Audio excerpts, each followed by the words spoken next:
Akkam jirtu nagaa keessanii bakka jirtan maratti nagaan waaqayyoo isiniif haa ta'u. Anaa dhufu baga nagaan dhuftanii gara chaanaalii Hawwii Biyyaatti. Chaanaala kanaaf namoonni haaraa taatan yoo jiraattan subscribe gochuudhaan maatii naaf ta'uun dagatiinaa naffeerraa kooti. Maatii koo warri taatan immoo anaa dhufu baga nagaan dhuftanii. Egaa har'a viidiyoo biraatiin deebi'ee dhufeen jira. Isin immoo turtiin keessan anuma waliin haa ta'u. Egaa wantoota ittiin qopheeffadhu as lafa kaa'adheen jira. Foorreerraan qopheeffadha. As kana qullubbii diimaa mureen qaba.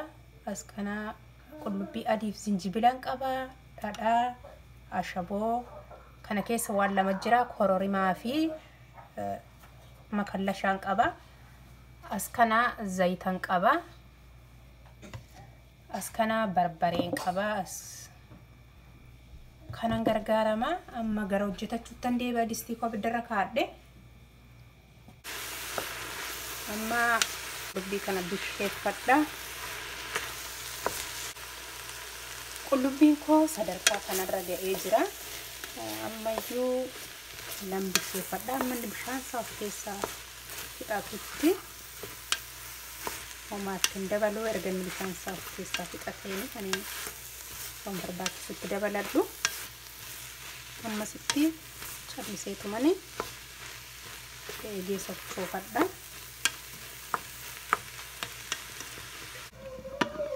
Amma qullubbiin koo bishaatee jira. Amma garuu bishaan xiqqoo of keessaa qaba waan ta'eef amma of keessaa bishaan isaa kana fixatutti nan eega.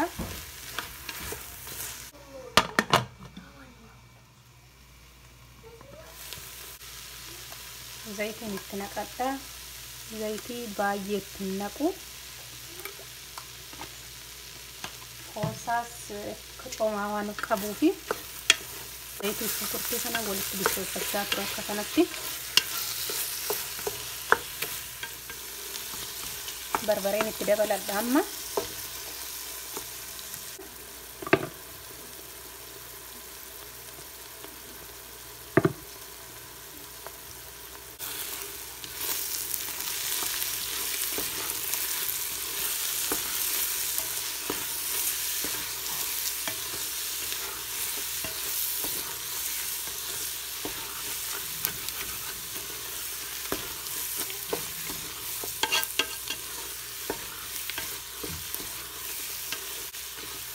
Kanatti walitti bisheeffadha. Kanatti bishaan ittiin dabalu kan inni jalaan gubanne garuu akka foorraan fuudhu.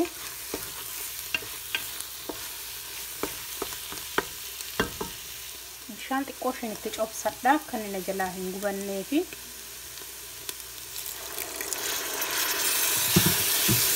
qullubbii adiin itti dabaladha.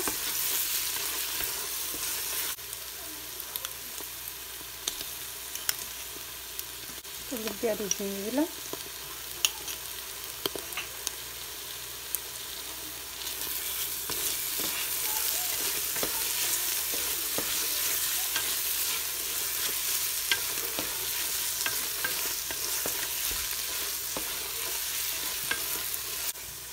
Bishaan xiqqoo isheen itti cobsadha ammallee.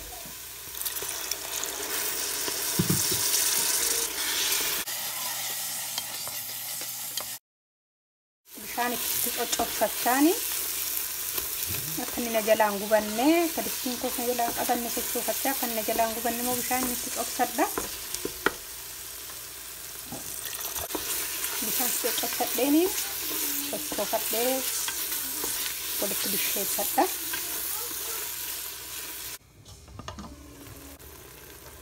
Amma kunooti akka kana ta'ee jira qullubbiin koo.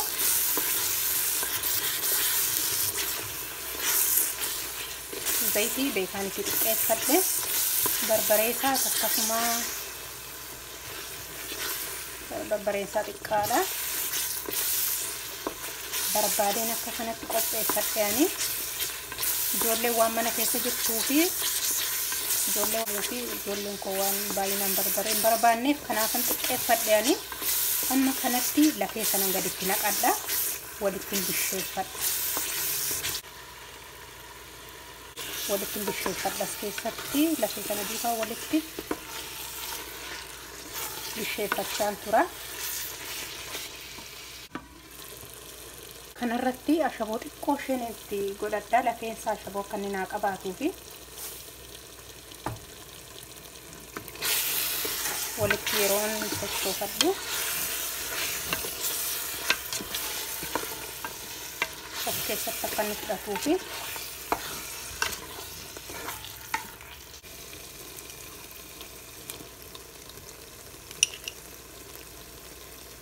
akka kanatti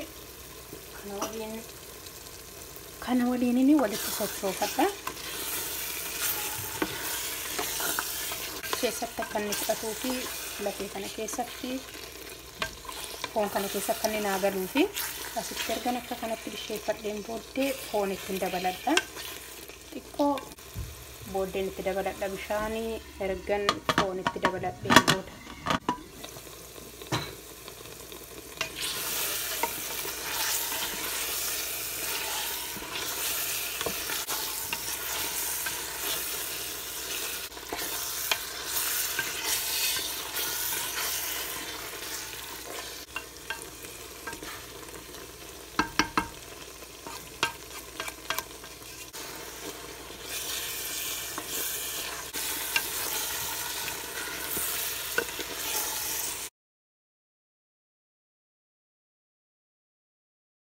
Foon qopheeffadhe muree qopheeffadhe sanan itti dabaladha.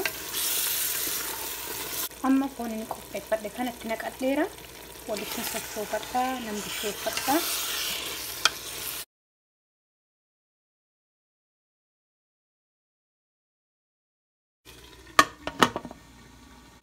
Amma akka kanatti bisheeffadha sochoofachaan waliin tura.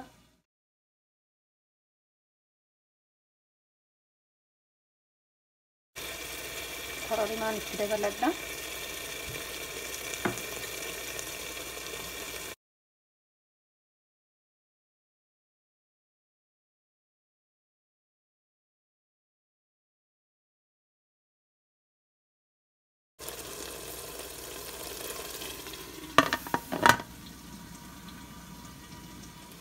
Bishaan itti cobsadha.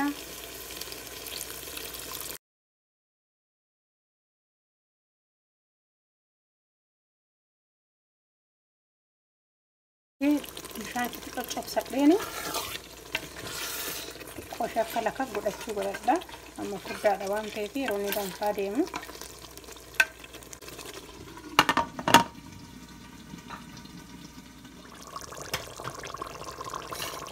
bakallashaa xiqqoo isheen itti dabaladha. Amma xumureera.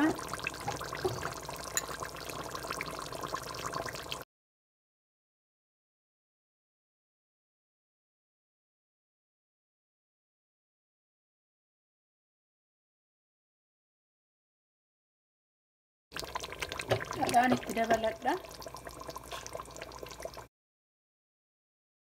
Amma raadheera. Ashaboon isaas gahaadha. Dhadhaas itti dabaladheera. Xumureera. Hojjedhee raadhee amma xumuree baafadhee kun dhiyeeffadheera. Kana fakkaataa turtii amma namaatti na waliin turtaniif hedduu galatoomaa isiniin jecha. Yoo isinitti tolee jiraate immoo like, share, subscribe gochuu hin dagatina. Egaa bakkuma jirtan maratti nagaa keessanaaf tura. Viidiyoo biraatiin amma walitti deebinutti. Bye.